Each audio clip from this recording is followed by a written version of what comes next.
A lo largo de la historia, la humanidad siempre ha tenido una fascinación secreta, el deseo de dar vida a lo inanimado. Desde las antiguas leyendas de estatuas que cobran aliento hasta los complejos relojes mecánicos de la Europa renacentista. Pero en la década de los años 60, este mito antiguo dejó de ser una fantasía y se convirtió en ingeniería gracias a un pájaro de plástico que cantaba en una tienda de antigüedades de Nueva Orleans. Así es, Fer. Durante un viaje de vacaciones, Walt Disney compró un ave mecánica de juguete. Quedó tan maravillado con su funcionamiento que se lo llevó a sus ingenieros en California, lo desarmó y les dijo: quiero que hagamos esto, pero a escala real. Y no solo quiero que mueva por engranajes, quiero que respire, que hable y que cante. Lo que Walt estaba pidiendo era algo que no existía en ningún lugar del planeta. Para lograrlo, los Imagineers tuvieron que inventar una tecnología completamente nueva que combinaba la neumática, la hidráulica y las señales grabadas en cintas magnéticas de sonido. Fue el nacimiento de una marca registrada que cambiaría los parques para siempre, los Audio Animatronics. El primer gran banco de pruebas de esta revolución ocurrió en el verano de 1963. El cielo de Adventureland se llenó de cantos, flores y deidades polinesias con la inauguración de Walt Disney's Enchanted Tiki Room.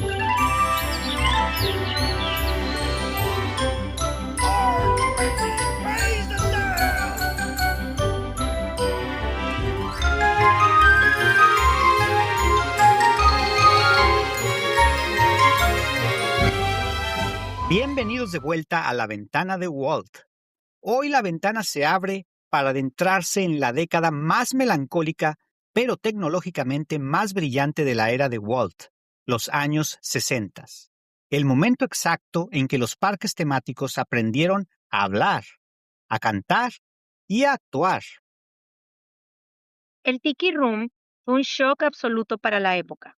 La gente entraba a un teatro cerrado con aire acondicionado y de repente más de 200 aves, plantas y tótems polinesios cobraban vida al unísono, moviendo los ojos, las plumas y las bocas al ritmo de la música. Era tanta la incredulidad del público que muchos pensaban que eran animales reales entrenados magnéticamente. La atracción fue un éxito tan descomunal que introdujo el primer cargo extra en el parque. Para poder entrar al Tiki Room, tenías que pagar un boleto especial aparte. Pero el éxito del Tiki Room solo fue el ensayo general para el proyecto más ambicioso, costoso y legendario en la vida de Walt Disney. Un proyecto que se venía cocinando desde los años 50 y que originalmente iba a ser un aburrido museo de cera subterráneo sobre los piratas del Mar Caribe. Afortunadamente, tras ver el éxito de la robótica en la Feria Mundial de Nueva York de 1964, Walt tiró los planos del Museo de Cera a la basura y les dijo a sus Imagineers: vamos a hacer una atracción en lanchas y los piratas van a saquear una ciudad entera frente a los ojos de los invitados. Así comenzó la construcción de Pirates of the Caribbean en la nueva tierra de New Orleans Square. Esta atracción cambió la perspectiva de lo que un parque temático podía lograr. Los diseñadores construyeron docenas de audio-animatrónicos humanos con un nivel de realismo nunca antes visto. Piratas disparando cañones, alcaldes siendo sumergidos en pozos de agua y mujeres persiguiendo ladrones en un pueblo en llamas. Los efectos especiales eran tan avanzados que el fuego artificial creado con luces parpadeantes y telas sopladas por ventiladores hizo que, en las noches de prueba, los bomberos de Anaheim llegaran al parque pensando que Disneyland estaba incendiando de verdad. Trágicamente, Piratas del Caribe se convirtió también en el proyecto más emotivo del archivo. Fue la última atracción que Walt Disney supervisó personalmente en su vida. Unos meses antes de la inauguración, un Walt, ya muy enfermo, visitaba la construcción, se acostaba en el suelo de los canales de concreto y miraba hacia el techo para imaginar cómo se verían las escenas desde la perspectiva de los pasajeros en las lanchas. Walt Disney partió, en diciembre de 1966. 3 meses después, en marzo de 1967, las compuertas de Piratas del Caribe se abrieron al público.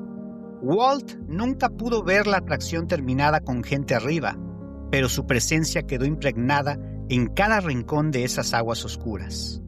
Una obra maestra que demostró que el legado de un hombre no se apaga con su partida, sino que se inmortaliza en la imaginación de quienes crean su viaje.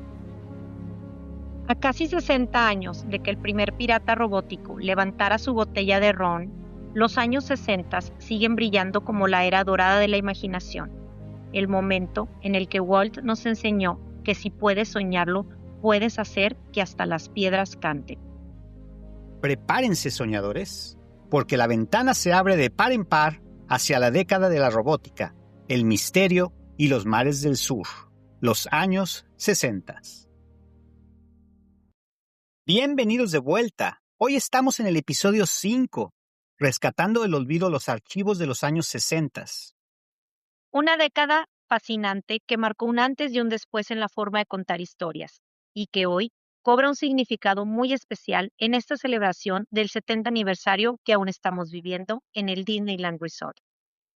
Y precisamente para desmenuzar toda esta locura robótica, me encuentro aquí con Lu. ¿Cómo estás, Lu? ¿Qué tal? Gusto saludarte.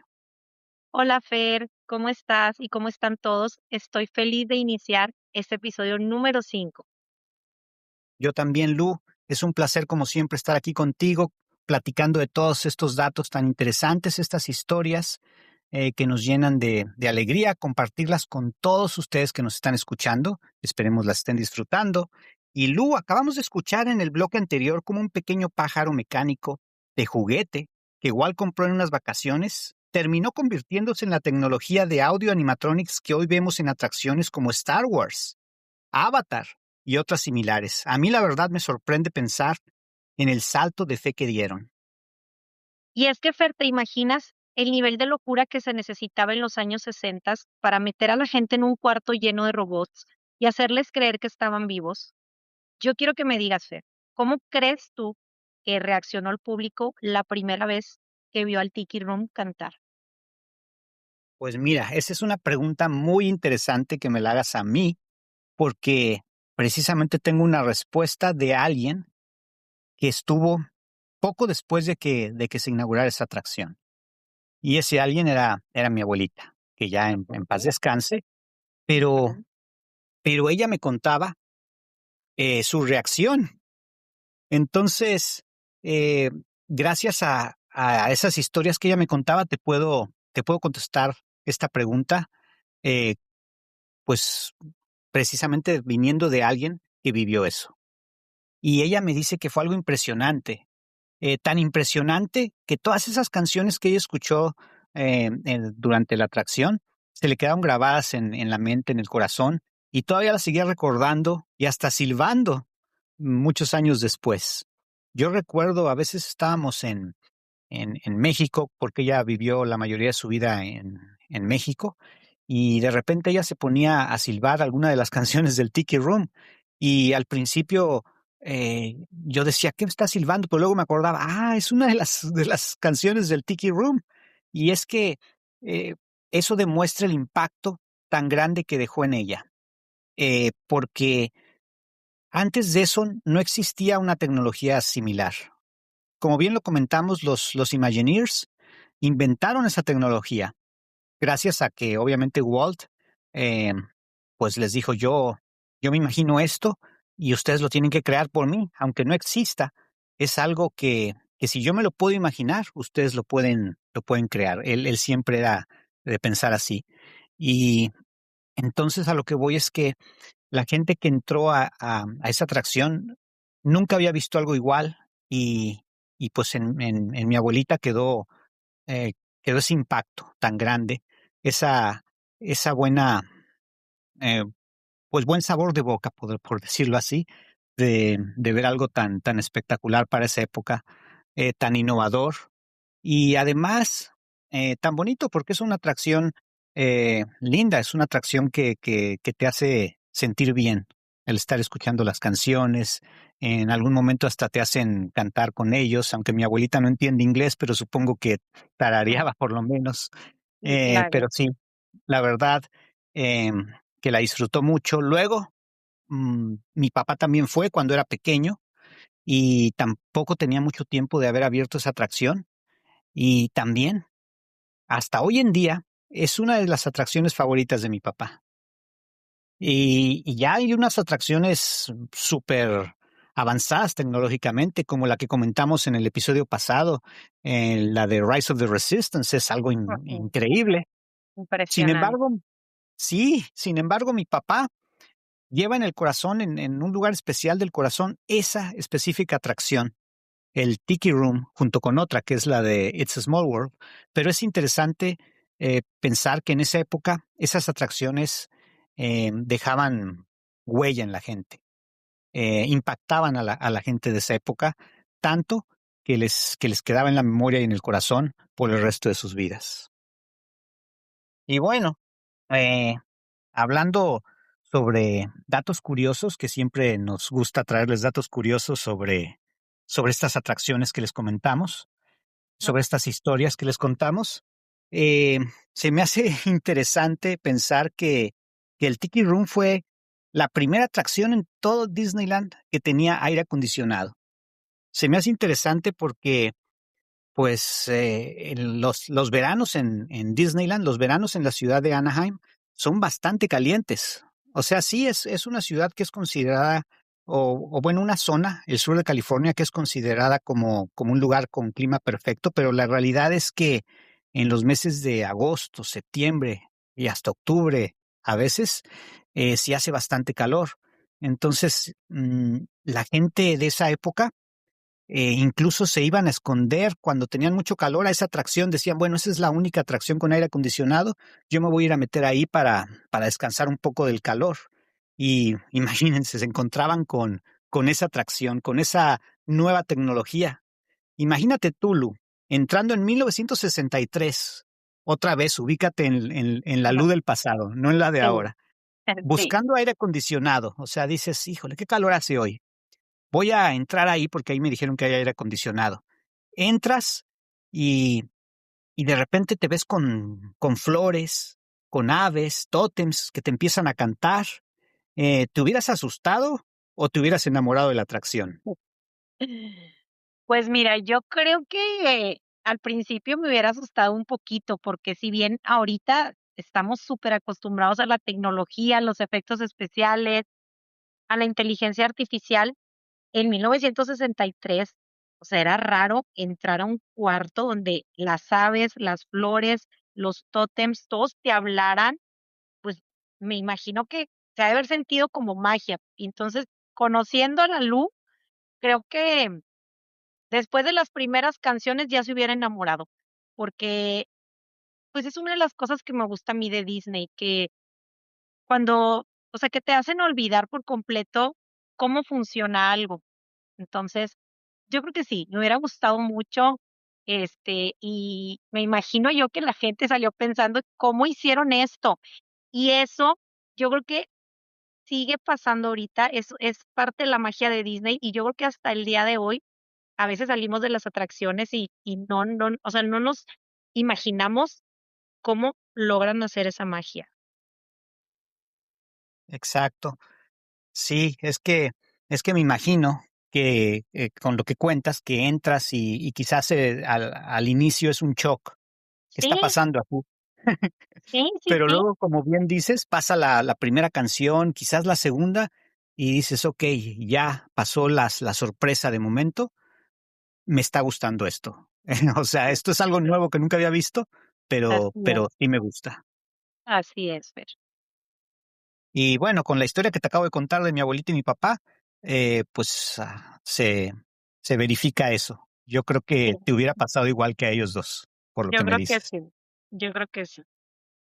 Y bueno, nos vamos ahora a la otra atracción de la que estamos hablando, porque de las aves, de las plantas, flores y tótems polinesios, nos vamos a humanos audio animatronics.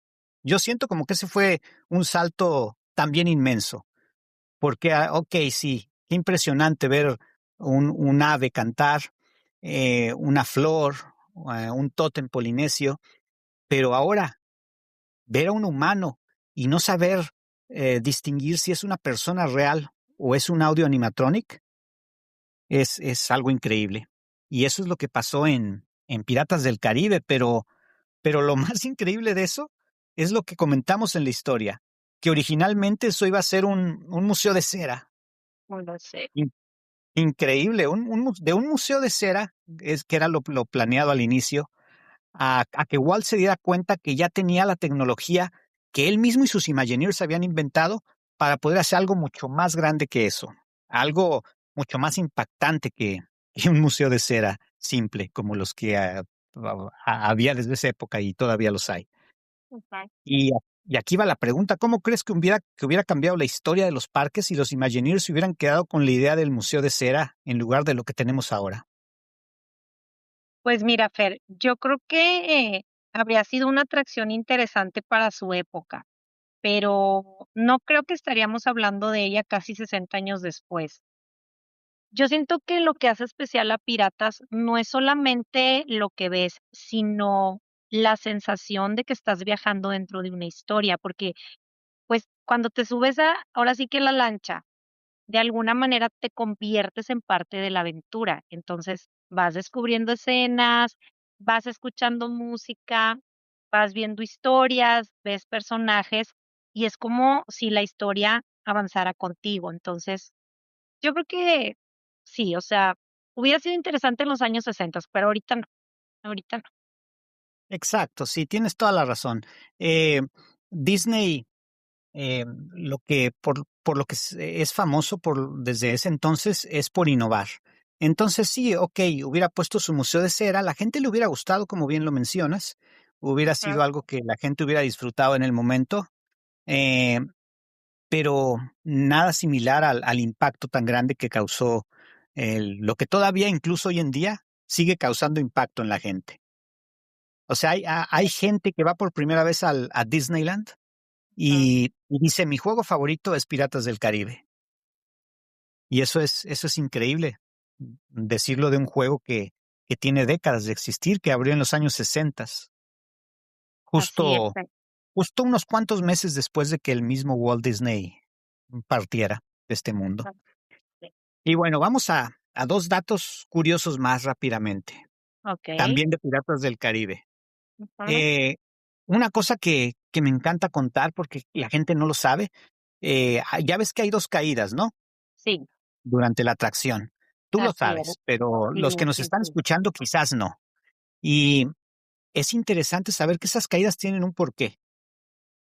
No nada más son porque así se le ocurrió a Walt para llevar la historia y por emocionante o no sé. Es porque esa atracción es tan grande que Ujú. no cabía dentro de los límites del parque. Los límites del parque eran el recorrido del tren que le da la vuelta al parque, el Disneyland Railroad. Bueno, esta atracción es tan inmensa que se tuvo que construir la mayoría de ella del otro lado de las vías del tren. Entonces, esas dos caídas sirven para que la atracción caiga, literalmente, Ajá. abajo de la tierra, pase por abajo de las vías del tren y entonces resurja ya del otro lado en ese gran edificio, en esa gran bodega donde ya está el resto, que es la mayoría de la atracción, de hecho. Ese es un dato muy interesante. Hay otras atracciones similares, pero bueno, esa es otra historia para el futuro. Y otro dato también muy importante que me encanta mencionarlo es que, como bien pudieron haberse dado cuenta, las películas de Piratas del Caribe salieron décadas después de la atracción, porque acaban de escuchar que la atracción abrió en los años 60. Sí. Entonces ahí, obviamente, la gente piensa, bueno, entonces, ¿cómo puede ser? Y sí, porque la atracción es una atracción original, salió de una idea original, y ya del éxito es que salieron las películas de Piratas del Caribe tan exitosas. Y del éxito de las películas es que decidieron unir a ambas, o sea, hacer una fusión y entonces meterle a Jack Sparrow, que todavía lo podemos encontrar en Piratas del Caribe. Antes no estaba Jack Sparrow ahí porque ni siquiera había películas. Es más, ni siquiera estaba Johnny Depp. Bueno, no sé en qué año nació Johnny Depp, pero yo creo que en esa época no estaba actuando. Entonces, definitivamente, eh, su personaje, Jack Sparrow, lo pusieron después de que crearon las películas y se hicieron famosas. Sí, Y así es. surgió dos bandos, como bien tú sabes qué pasó. Sí. Hay mucha gente que es puritana, que no le gusta el cambio, que dice, no, yo quiero todo que quede como yo lo conozco, como lo vi desde la primera vez y que no le hagan ni un solo cambio, ya sí está perfecto, ni un solo cambio. Y existen los que recibieron bien esa adición de Jack Sparrow y demás, porque hubo otros pequeños cambios que ya quitaron. Y, y mi duda, mi pregunta para ti es de cuál bando eres. Igual para todos los demás que nos escuchan, si pueden escribir en comentarios, nos daría mucho gusto que nos dieran su opinión. Pero a ti, Lu, en este momento que estamos aquí juntos, ¿de qué bando eres? A ver, ¿del puritano o el que sí le gusta el cambio? Pues mira, Fer, la verdad es que yo estoy en medio, o sea, porque entiendo perfectamente, a los fans que aman la atracción clásica, la versión clásica, perdón, porque representa una visión original de Walt y tiene muchísimo valor histórico. Pero también entiendo por qué Disney decidió incorporar a Jack Sparrow, porque, o sea, definitivamente las películas acercaron a toda una nueva generación a la historia de la atracción de Piratas del Caribe.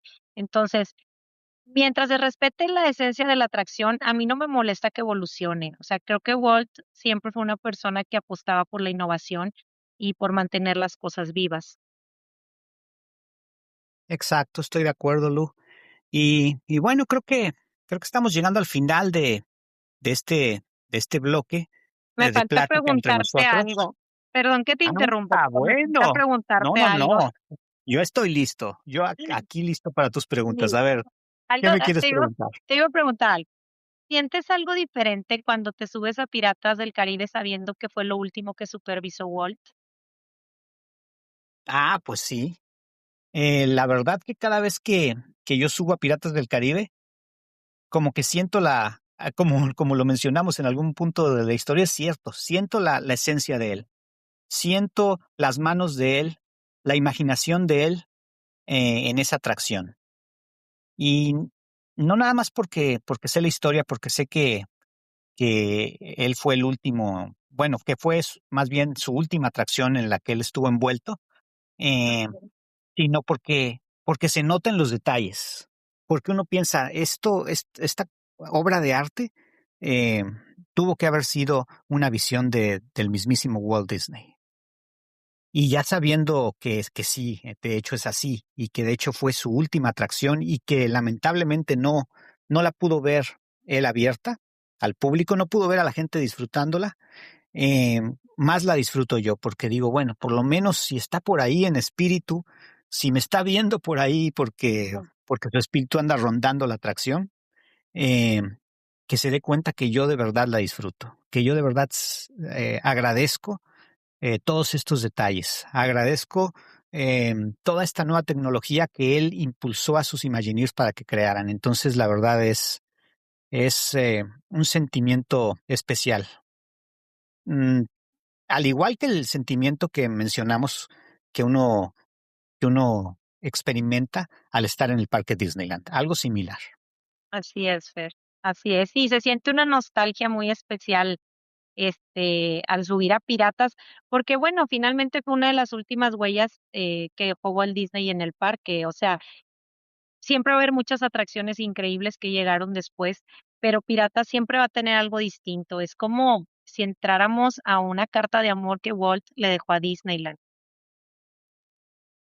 Así es. Sí, la verdad es una gran atracción. Y pues qué bueno que me hiciste esa pregunta, porque, porque sí, la verdad merecía una respuesta. Es una atracción que es una de mis favoritas. Personalmente es una de mis atracciones favoritas en todo el parque Disneyland. Y bueno, ahora sí nos vamos ya casi a terminar este bloque, este episodio, pero No sé si tengas algún otro comentario, como sueles tener unos comentarios muy hermosos al final. Gracias, Fer. Sí, pues mira, es solamente por último, algo que me encanta de este episodio es que demuestra que la tecnología por sí sola, pues no cambia el mundo. Lo que cambia el mundo es lo que haces con ella, porque los audioanimatrónicos no fueron importantes porque eran robots, fueron importantes porque ayudaron a contar historias de una manera que nadie había visto antes.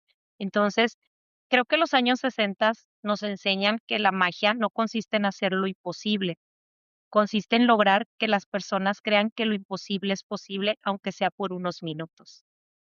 Totalmente de acuerdo, Lu. Puedes tener la mejor tecnología del mundo, pero si no la sabes aplicar, pues no tiene sentido. Y los Imagineers y Walt la supieron aplicar de manera perfecta para contarnos historias que todavía siguen haciendo felices a generación tras generación. Y totalmente de acuerdo también en la última respuesta que me diste, porque al final del día los parques tienen que seguir evolucionando, pero sin perder ese ADN original que Walt les inyectó en los años 60. Y la verdad es una delicia platicar de estas maravillas de la ingeniería que hoy en pleno 70 aniversario de Disneyland se sienten más vivas que nunca. Pero bueno, ahora sí el tiempo vuela de verdad cuando estamos divirtiéndonos, cuando estamos contando algo que nos apasiona tanto, pero vamos al cierre. Y es increíble cómo una década tan marcada por la melancolía y la despedida del propio Walt se convirtió al mismo tiempo en el cimiento tecnológico sobre el que descansa todo lo que hoy amamos de los parques temáticos. Los años 60 nos demostraron que la magia no es estática, la magia respira, se mueve y si la dejas, hasta te canta una canción tropical. Y lo mejor de todo, Fer, es que casi 60 años después, esa misma tecnología nos sigue conmoviendo. Cada vez que entramos al teatro del Tiki Room o flotamos por las aguas oscuras de Piratas del Caribe, estamos viviendo en el sueño exacto que Walt Disney diseñó para nosotros antes de partir. Así es, Lu. Pero la ventana se está empezando a empañar y es momento de regresar al presente. Dreamers, queremos escucharlos a ustedes. ¿Cuál es su audio animatrónico favorito de todo Disneyland? ¿Prefieren la nostalgia clásica de los piratas o la locura tecnológica moderna de Star Wars, por ejemplo? Cuéntenos en nuestras redes sociales. Los invitamos a que lo hagan. Nos daría mucha alegría que lo hicieran. Y nos encuentran a ambos, tanto en Instagram como en TikTok. A mí, por ejemplo, como Fair Dreamer en TikTok. Muchos de ustedes ya me conocen. De nuevo, Fair, F-E-R, Dreamer, D-R-E-A-M-E-R. Y en Instagram, básicamente al revés, dreamer.fer. Entonces, dreamer.fer, al revés que en TikTok. Y a ti, Lu, ¿cómo te podemos encontrar en ambos? Claro que sí, Fer. En Instagram, mi cuenta es luruiz-park planner y en TikTok es todo seguido, luruiz park planner. No olviden suscribirse también a nuestro canal de YouTube, dejarnos 5 estrellas en Spotify y activar la campanita para que no se pierdan ningún viaje a través del tiempo. Fer y yo solo somos dos soñadores custodiando las llaves del archivo, pero el verdadero viaje lo hacen ustedes. Totalmente de acuerdo, Lu. Mantengan el sueño vivo. Sigan explorando y recuerden que la imaginación no tiene fecha de caducidad. Nos escuchamos en el próximo episodio para abrir la ventana hacia una de las eras más salvajes, coloridas y transformadoras de Disneyland. Prepárense para los años 70. Hasta la próxima, soñadores. Nos vemos, Fer. Nos vemos, Lu, y a todos ustedes. Hasta la próxima.